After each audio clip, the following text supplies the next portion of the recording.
Hi everyone, welcome to our channel Har Ghar Law. We all know that India is one of the fastest growing economies और India में लाखों commercial and non commercial transactions रोज होते हैं। Many of them are being completed by issuing checks. पर क्या आप जानते हैं कि चेक डिसऑनर या बाउंस होने पर क्या legal obligations and remedies available है? क्या हम दोनों सिविल और क्रिमिनल कोर्ट में अपना केस फाइल कर सकते हैं? ऐसे कौन से डॉक्यूमेंट्स हैं जो कि हमें कोर्ट के सामने पेश करने होंगे? क्या केस डिसाइड होने से पहले आपको कोई कंपनसेशन मिल सकता है? आइए जानते हैं इससे जुड़ी सारी जानकारी।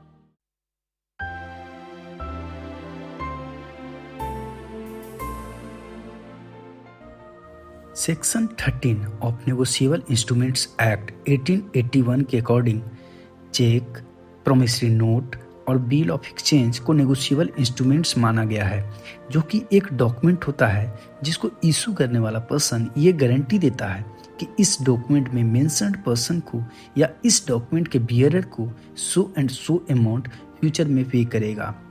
इसी एक्ट के सेक्शन 138 में चेक डिसऑर्डर की पनिशमेंट दी हुई है।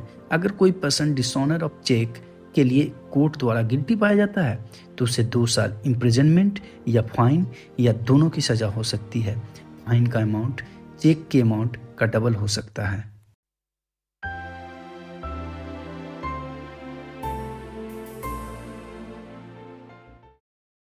सेक्शन 138 बताता है कि अगर बैंक में चेक प्रेजेंट करने पर चेक डिसऑनर या चेक बाउंस हो जाता है तो आप क्या कर सकते हैं।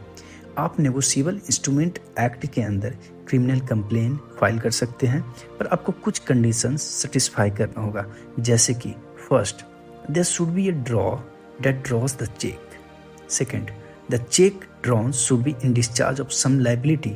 फॉर एग्जांपल, आपने किसी को उधार दिया या गाड़ी बेची और उस उधार या गाड़ी के पेमेंट में आपको चेक मिला।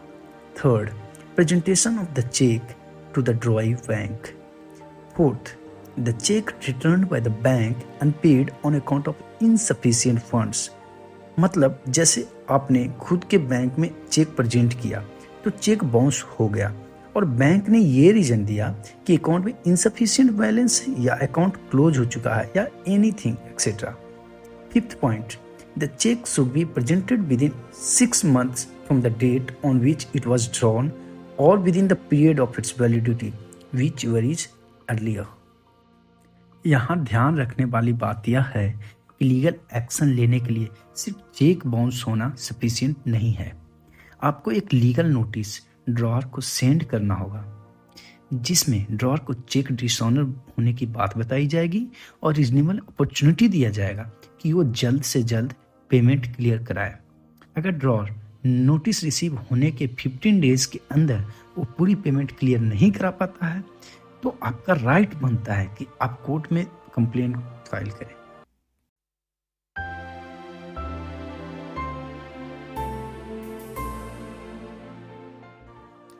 लीगल नोटिस को डिमांड नोटिस या चेक बाउंस नोटिस भी कहा जाता है। लीगल नोटिस आप अपने लॉयर के थ्रू ड्रॉअर को सेंड करवा सकते हैं, पर आपको कुछ पॉइंट्स का ध्यान रखना है, जैसे कि लीगल नोटिस प्रॉपर फॉर्मेट में होना चाहिए और लीगल नोटिस में कुछ ज़रूरी बातें इंक्लूड होनी चाहिए, जैसे कि nature of transaction, amounts involved, liability for which amount was paid, cheque bounce date, reason for cheque bounce and within 50 days due amount pay करने की डिमांड क्लियरली मेंशन्ड होना चाहिए।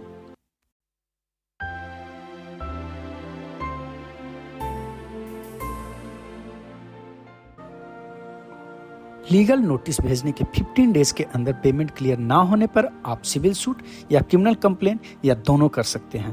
Criminal complain section 142 of negotiable instrument act के according metropolitan magistrate या judicial magistrate first class के court में की जाएगी, जो कि जिस बैंक में चेक डिसऑनर हुआ है उसके अकॉर्डिंग डिसाइड होगा।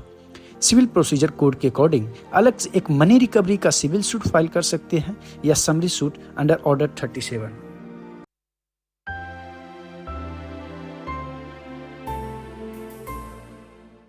कंप्लेंट फाइल करते वक्त आपको कुछ डॉक्यूमेंट्स के ओरिजिनल या कॉपी साथ में प्रोड्यूस करना होगा, जैसे कि First, copy of the notice served on the drawer.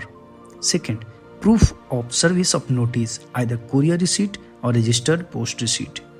Third, original cheque on record, मतलब अगर आपने रजिस्टर्ड पोस्ट या स्पीड पोस्ट से नोटिस भेजा है तो उनकी रिसीट और ऑनलाइन डिलीवरी स्टेटस जरूर कलेक्ट करें.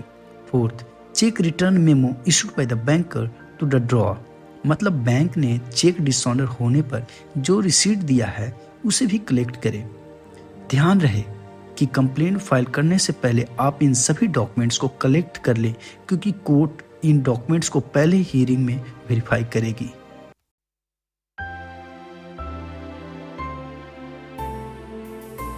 Limitation period is 30 days prescribed under Section 138B of Negotiable Instruments Act 1881.